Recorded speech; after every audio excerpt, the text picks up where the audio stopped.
Sa puntong ito, kasama po natin si Aling Josefina. Kapatid po siya ng isa sa mga namatay dyan sa aksidente ng Aling Josefina. Magandang hapon po. Opo, kumusta po ang nakuha na po ba, naisaayos na po ba ang burol ng inyong pong kapatid? Galing po kami sa inquest Opo. na ayos na po. Opo. At yung pagtulong po ng kumpanya, may lumapit na po ba sa inyong representative? Mayroon na rin po. Ano po sabi nila? Sila pong bahala sa lahat. Opo. May kapalit po ba na pinapipirmahan na Wala po. mapapeles? Yung ano lang po, yung salita lang po.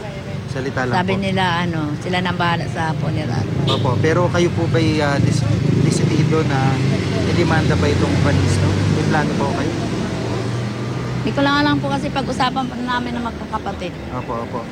Doon sa yung latest nga, no, na lumalabas na gumagamit pala ng droga itong driver, ano po ang masasabi niyo po doon?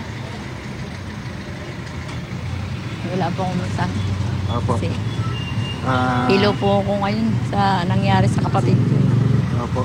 Ito po bang kapatid niyo ay masasabi natin breadwinner po doon sa pamilya po niyo? May trabaho po siya. Opo. May pamilya na po siya? Meron, pero matagal na pong naiwalay sa asawa niya. Oo. Maraming pong salamat sa pagkakataon, Aling Josefina, at nakikiramay po kami sa inyo. Sa puntong ito,